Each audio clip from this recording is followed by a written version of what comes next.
Hello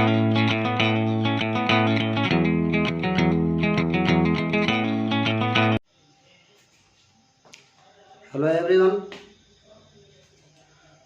Today I am present here to teach you voice. आज हम लोग voice के पर बातचीत करेंगे। वॉइस क्या होता है, यह इंटरमीडिएट लेवल पर देखा जाए it is the part of transformation. तो सबसे पहले हम ट्रांसफॉर्मेशन समझेंगे कि what is transformation, and after that we will come at the subject voice। तो आइए हम वीडियो शुरू करते हैं। सबसे पहले हम जाने ट्रांसफॉर्मेशन।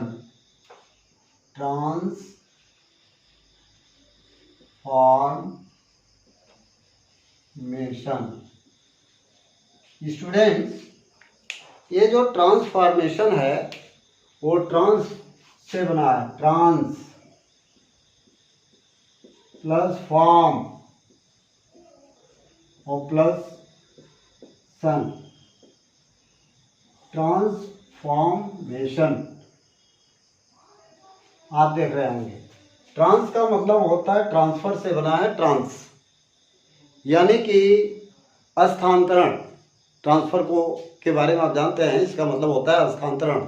जब एक स्थान से दूसरे स्थान पर किसी व्यक्ति को भेज दिया जाता है तो कहते हैं लोग ट्रांसफर हो गया। उसके बाद फॉर्म मीन्स होता है रूप, यानी कि रूप को स्थानांतरित किया गया, रूप को बदला गया। और एशन जब लगाते हैं तो वह नाउन बनता जाता है। ट्रांसफॉर्मेशन यानी कि शुद्ध हिंदी बोले तो हो जाएगा रूपांतरण। रूपांतरण का एक खंड, एक पार्ट जिसे वॉइस कहते हैं। अब ट्रांसफॉर्मेशन कहते किसको हैं, इसको समझेंगे। तो ट्रांसफॉर्मेशन कहा जाता है कि जब किसी वाक्य के एक रूप को बिना उसके अर्थ को बदले दूसरे रूप में परिवर्तित कर दिया जाता है तो उसे बोलते हैं ट्रांसफॉर्मेशन। मीन्स अगर हम अपने भाषा में अपने परिभाषा दें तो कह सकते हैं to change a form of a sentence into another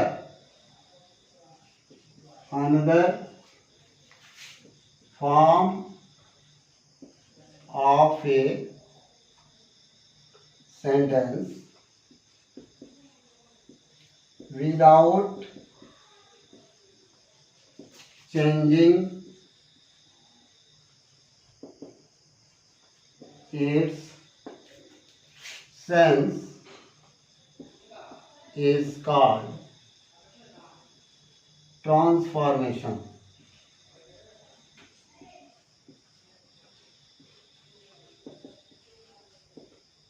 transformation यह परिभाषा हो सकता है, यानी कि किसी भी वाक्य के एक रूप को दूसरे रूप में बिना उसके अर्थ को बदले जो परिवर्तन किया जाता है उसे ट्रांसफॉर्मेशन कहते हैं। यानी कि आप समझ गए होंगे, उसका फॉर्म बदले, उसका रूप बदल सकता है लेकिन उसका अर्थ नहीं बदल सकता है।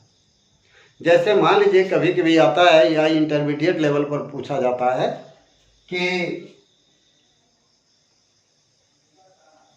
She is a beautiful girl, और देता है कि ट्रांसफॉर्म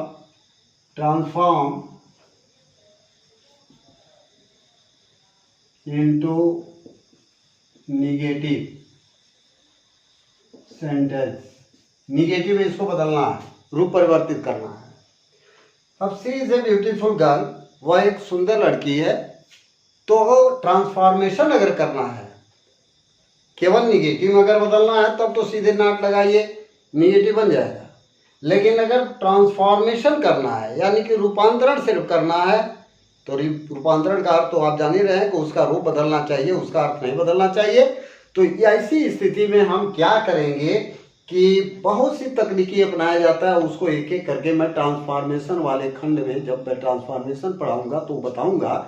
लेकिन यहाँ पर सिर्फ यह एक एग्जाम्पल दिया हूँ कि अब ब्यूटीफुल दिया हुआ है, ब्यूटीफुल एडजेक्टिव है और इस गर्ल का विशेषता बता रहा है, तो इसको हम अपोजिट कर देंगे। अपोजिट करके निगेटिव वर्ड का प्रयोग कर देंगे। अगर मान लीजिए सी इज ए ब्यूटीफुल गर्ल, इसका अर्थ है वह एक सुंदर लड़की है, और इसका अगर निगेटिव बनाना है तो हम लिख सकते हैं she is not an ugly girl. आप देख रहे होंगे अगली वर्ड आ गया, ब्यूटीफुल हट गया।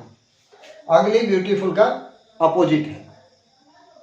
वह एक बदसूरत लड़की नहीं, इसका मतलब वह एक बदसूरत लड़की नहीं है, इसका मतलब वह खूबसूरत लड़की है। तो यानी कि फॉर्म बदल गया, निगेटिव बन गया, लेकिन अर्थ नहीं बदला। इसी को हम बोलते हैं ट्रांसफॉर्मेशन। और ट्रांसफॉर्मेशन के ही अंतर्गत आता है हमारा वॉइस। ट्रांसफॉर्मेशन के अंतर्गत ही आता है हमारा वॉइस। तो आइए हम आज वॉइस पर चर्चा करेंगे। वॉइस शुरू करते हैं। वॉइस VOICE, वॉइस का अर्थ होता है वॉच, हिंदी में बोलते हैं वॉच। वॉच यानी वॉइस जो होता है दो प्रकार का होता है, जैसा कि आप देख रहे हैं। एक होता है एक्टिव वॉइस, दूसरा होता है पैसिव वॉइस। एक्टिव वॉइस को हिंदी में बोलते हैं सक्रिय वॉच, और दूसरा होता है पैसिव वॉइस को बोलते हैं निष्क्रिय वॉच। यह बात आप समझ गए होंगे।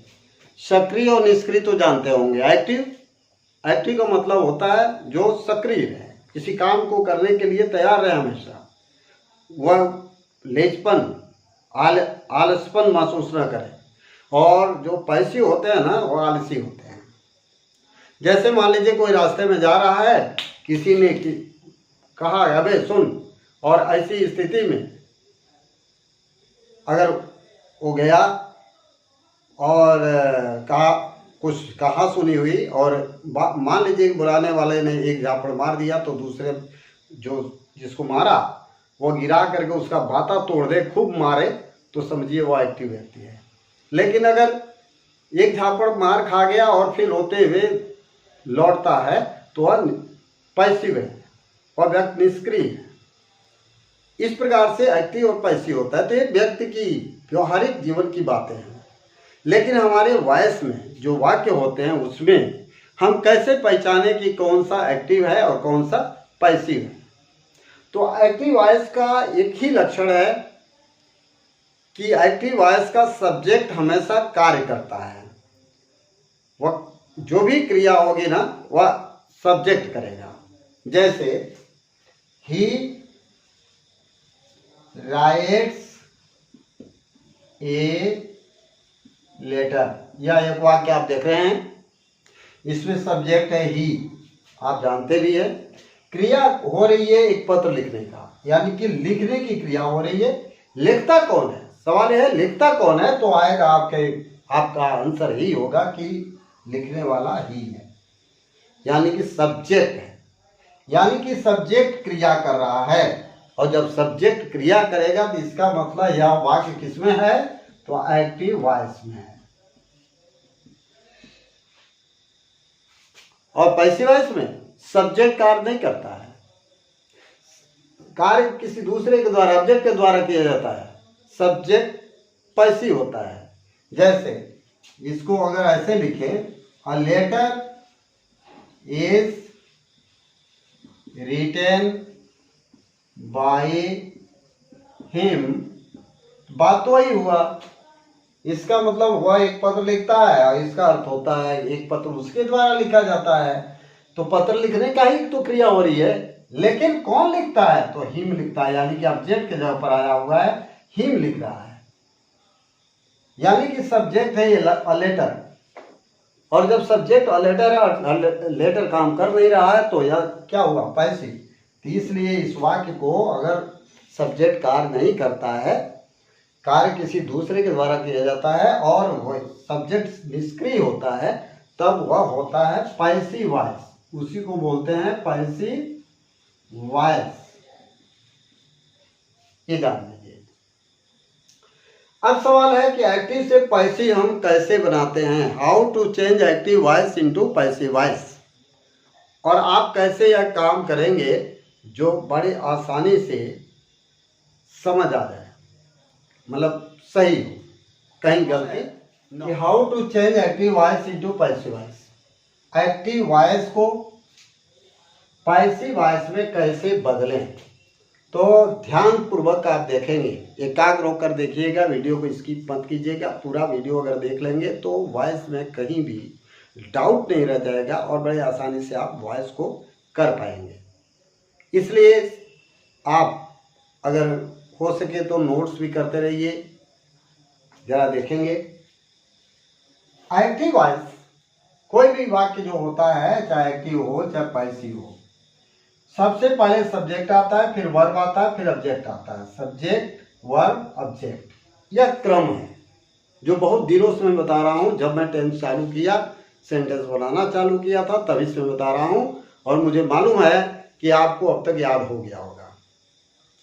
तो एक्टिव वॉइस अगर रहेगा तो भी पहले सब्जेक्ट आएगा, फिर वर्ब आएगा, फिर ऑब्जेक्ट आएगा। और पैसिव वॉइस रहेगा तो भी सबसे पहले सब्जेक्ट आएगा, वर्ब आएगा, फिर ऑब्जेक्ट आएगा। लेकिन जब एक्टिव से पैसिव बनाएंगे, मान लीजिए वाक्य एक्टिव वॉइस में दिया है और पैसिव वॉइस बनाना है, तो एक्टिव वॉइस के सब्जेक्ट को पैसिव वॉइस का ऑब्जेक्ट बनाएंगे। एक्टिव वॉइस के सब्जेक्ट को पैसिव वॉइस का ऑब्जेक्ट बनाएंगे और एक्टिव वॉइस के ऑब्जेक्ट को पैसिव वॉइस का सब्जेक्ट बनाएंगे। यानी कि दोनों को आपस में ट्रांसफर कर देंगे, एक दूसरे से स्थानांतरित कर देंगे। सब्जेक्ट को ऑब्जेक्ट, ऑब्जेक्ट को सब्जेक्ट बना देंगे।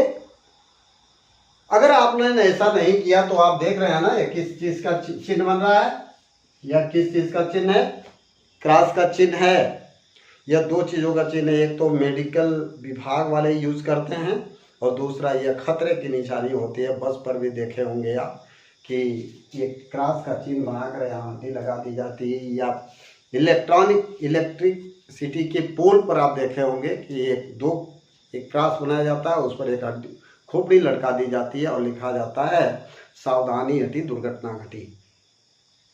तो अगर आप ऐसा नहीं करते हैं, यानी सब्जेक्ट को पैसिव वॉइस का ऑब्जेक्ट नहीं बनाते और एक्टिव वॉइस के ऑब्जेक्ट को पैसिव वॉइस का सब्जेक्ट नहीं बनाते, तो ये जान लीजिए कि खतरे से खाली नहीं रहेगा, यानी कि वाक्य गलत हो जाएगा। तो सबसे ये बात समझ आ गया होगा। दूसरा पॉइंट आप नोट, ये पहला पॉइंट था। सेकेंड पॉइंट ये है कि वर्ब जो होना चाहिए वह ट्रांजिटिव होना चाहिए। वर्ब ट्रांजिटिव होना चाहिए। अब ट्रांजिटिव का मतलब होता है, हिंदी में बोलते हैं सकर्मक क्रिया, यानी कि इसके बाद ऑब्जेक्ट आ सके, तभी आप एक्टिव से पैसिव वॉइस में कन्वर्ट कर पाओगे।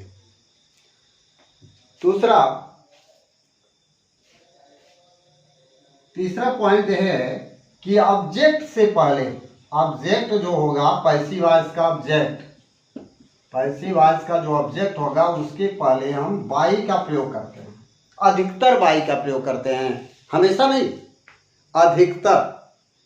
और शेष अन्य कई ऐसे वर्ब्स हैं जहाँ बाई का प्रयोग नहीं किया जाता, उसको हम आगे की वीडियो में बताऊंगा। लेकिन जो जनरल चीज़ें हैं मैं बता दूं, अधिकतर बाई का प्रयोग करते हैं पैसिव वॉइस में ऑब्जेक्ट से पहले, तो इसका ध्यान रखेंगे। चौथा पॉइंट ये है कि वर्ब जो होता है, अधिकतर वर्ब जो होता है हमेशा थर्ड फॉर्म में होता है। पैसिव वॉइस का जो वर्ब होता है वह वर्ब थर्ड फॉर्म में होता है, इसको भी याद रखिएगा।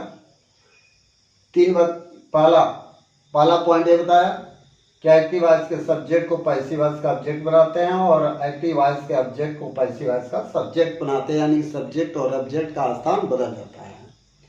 दूसरा वर्ब ट्रांजिटिव होना चाहिए, और तीसरा पॉइंट है कि ऑब्जेक्ट से पहले, पैसिव वॉइस में ऑब्जेक्ट से पहले अधिकतर बाई का प्रयोग करते हैं। और चौथा पॉइंट ये है कि पैसिव वॉइस में वर्ब का थर्ड फॉर्म का प्रयोग किया जाता है।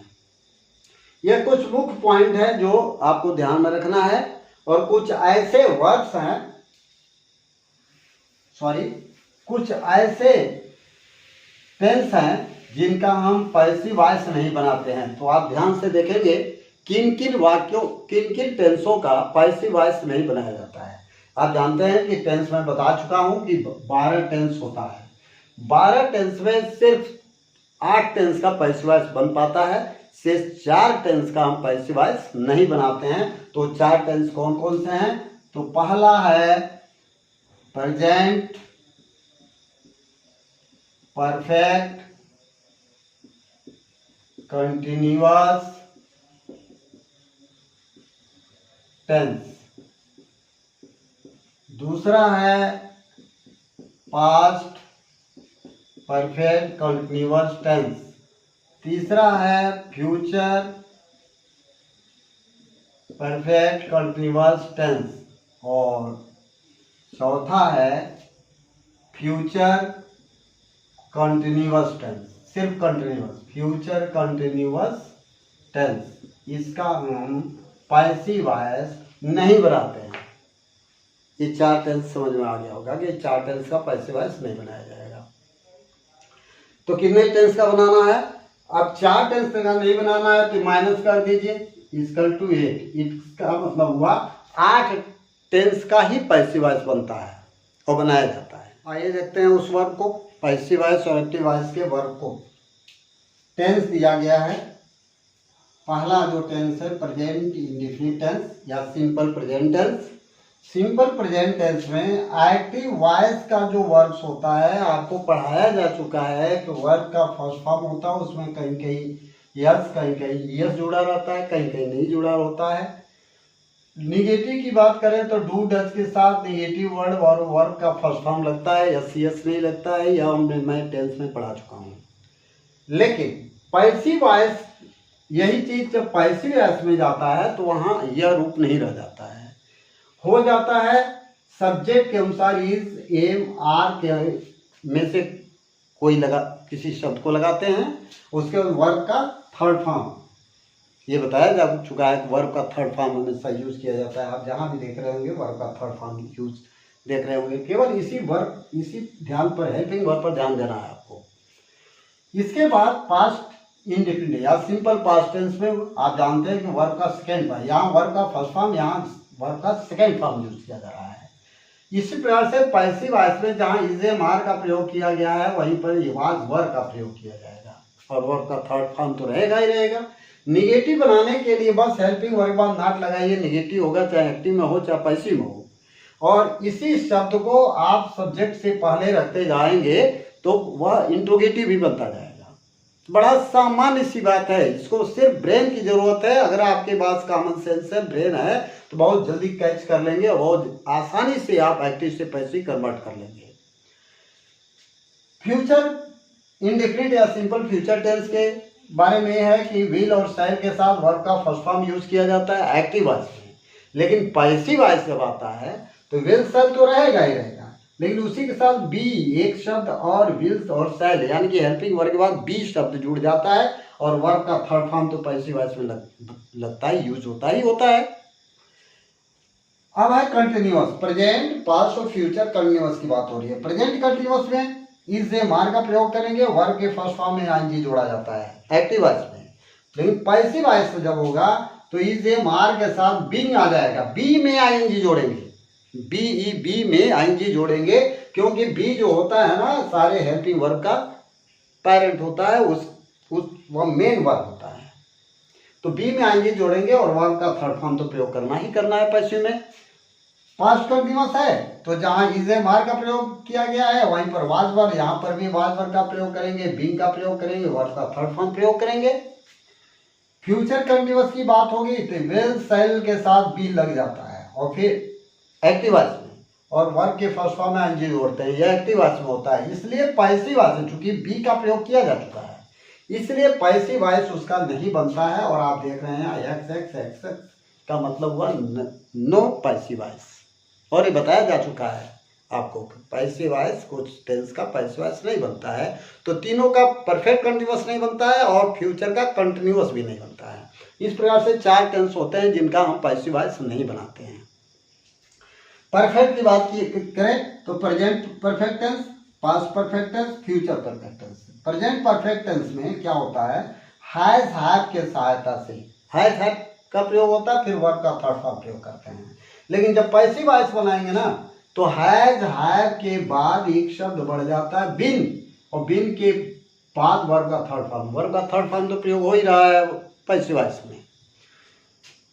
पास्ट परफेक्ट की बात करें तो हैड, यहाँ जैसे हैज हैव का प्रयोग किया गया तो इसी का पास्ट टेंस होता है हैड, और हैड के साथ वर्ब का थर्ड फॉर्म प्रयोग करेंगे। परफेक्ट में भी थर्ड फॉर्म प्रयोग किया जाता है। पैसिव वॉइस की बात करें तो हैड के साथ एक शब्द बढ़ा देंगे बीन और वर्ब का थर्ड फॉर्म प्रयोग कर देंगे। और इसी के साथ ही फ्यूचर परफेक्ट टेंस में तो विल शैल, फ्यूचर होगा तो विल शैल रहेगा ही रहेगा। साथ में हैव का भी प्रयोग होता है, वर्ब का थर्ड फॉर्म प्रयोग होता है एक्टिव वॉइस में। लेकिन पैसिव वॉइस में एक शब्द बढ़ जाएगा बिन, तो विल और शैल लगाएंगे, फिर हैव फिर लगाएंगे, तब वर्ब का थर्ड फॉर्म करेंगे। और इस प्रकार से हम पूरा का पूरा एक्टिव से पैसिव बदलता जाता है। शेष अन्य भी वर्ब्स हैं, इनके बारे में जानेंगे। उस वर्ब पर विचार करते हैं जिसे हम मॉडल ऑक्सिलरी के नाम से जानते हैं। वह सहायक क्रिया जो मॉडल होती है, जैसे can, could, may, might, would, should, are to, must, is to, am to, are to, was to, were to, has to, have to, will have to, shall have to, it. इसको हम passive voice कैसे बनाएंगे अगर यह आ जाए तो अगर इसमें से कोई शब्द आ जाए तो आपको करना क्या है कि उसमें तो आपको बताया गया है कि सब्जेक्ट को ऑब्जेक्ट, ऑब्जेक्ट को सब्जेक्ट बनाएंगे एक्टिव और पैसिव में। उसके बाद से जो शब्द आया रहेगा उसको रखेंगे, मॉडल ऑक्सिलरी को रखेंगे और साथ में बी लिख करके वर्ब का थर्ड फॉर्म प्रयोग कर देंगे, हमारा पैसिव वॉइस बन जाएगा। चलिए हम प्रयोग के तौर पर थोड़ा कुछ देखते हैं, इसका प्रयोग करते हैं। जैसे देखिए, जैसे दिया हो ही इज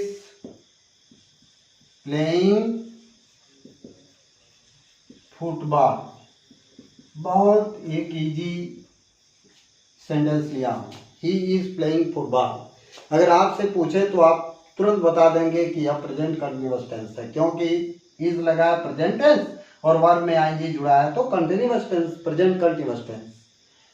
वॉइस कौन सा है, तो वॉइस बड़ा आसान है, क्योंकि इसका सब्जेक्ट है ही और ही कार्य कर रहा है, फुटबॉल खेलने की क्रिया ही कर रहा है, यानी सब्जेक्ट स्वयं काम कर रहा है, इसलिए वह वाक्य एक्टिव वॉइस में है। अब पैसिव वॉइस इसको कन्वर्ट कर रहा है, मान लीजिए दिया है कि पैसिव वॉइस में बदलिए, change into passive voice.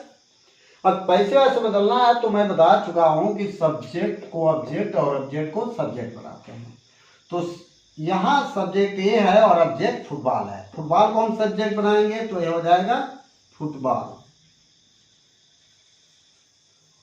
Tense देख लिया जाएगा, प्रेजेंट कंटिन्यूअस टेंस का है, इज एम आर आया है तो फुटबॉल भी सिंगुलर है, यहाँ इज लगा देंगे। कंटिन्यूअस है तो कंटिन्यूअस है पैसिव वॉइस में जब आप देखेंगे, अभी अभी मैं बताया हूं, तो इज एम आर के बाद बीइंग लगाया जा रहा है, वहां देख लीजिएगा क्या लगाया जा रहा है, तो बीइंग लगाया जाएगा। और फिर वर्ब का थर्ड फॉर्म, तो प्ले मेन वर्ब है, वर्ब का थर्ड फॉर्म प्ले का प्लेड हो जाएगा, प्लेड। फिर आपको ये भी बताया गया है कि ऑब्जेक्ट से पहले अधिकतर बाई का प्रयोग करते हैं, तो यहाँ बाई का प्रयोग करेंगे और बाई के बाद ही है तो इसका ऑब्जेक्टिव केस रखेंगे, या नॉमिनेटिव केस है, या सब्जेक्ट के स्थान पर प्रयोग किया जाता है। जब इसको ऑब्जेक्ट की जगह पर लाते हैं तो ही का हो जाता है हिम, तो हमारा पैसिव बन गया football is being played by him. ऐसे ही एक मॉडल ऑक्सिलरी का उदाहरण दिखाता हूं, I can not lift, I can not kill the snake, मैं सांप नहीं मार सकता हूँ। यहाँ कैन का प्रयोग किया है जो मॉडल ऑक्सिलरी है। अब इसका पैसिव बनाना है। यहाँ मान लीजिए यहाँ दिखा है कि change into passive voice, passive voice में बदलिए। अब पैसिव वॉइस बदलना है तो ऑब्जेक्ट ये है और सब्जेक्ट आई है। द स्नेक को सब्जेक्ट बनाएंगे तो हो जाएगा द स्नेक, द स्नेक लिख दिए। कैन लगाया तो आप कैन लगा दीजिए। और चूंकि मॉडल ऑक्सिलरी की बात क्या लगाया जाता है, वर्ब का बी और बी के साथ वर्ब का थर्ड फॉर्म थे, आप बी लगा दें, बी के साथ किल, यही वर्ब है, वर्ब का third form killed, killed, snake can be killed.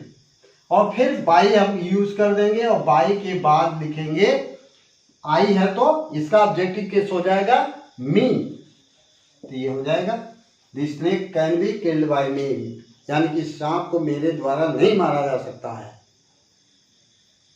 तो इस प्रकार से आपने देखा कि कैसे हम एक्टिव से पैसिव और पैसिव से एक्टिव बनाते हैं। इसी नियम, जो नियम मैं बता रहा हूँ, इसी को उल्टा करते जाएंगे तो अगर वाक्य पैसिव में होगा तो एक्टिव में बनता जाता है। यानी कि जो चीज़ मैं जोड़ रहा हूँ उसको हटा देंगे और जो हटा रहा हूँ उसको जोड़ते जाएंगे तो एक्टिव से पैसिव, पैसिव से एक्टिव बना देंगे और एक्टिव है तो पैसिव बना लेंगे। और यही तरीका है बनाने का। शेष अगले पार्ट में, इस वीडियो के अगले पार्ट में मैं बताऊंगा, जो स्टेप बाय स्टेप होगा। आज सिर्फ इतना ही। और अगर पसंद आया तो आपको क्या करना है आप जानते हैं। Thank you.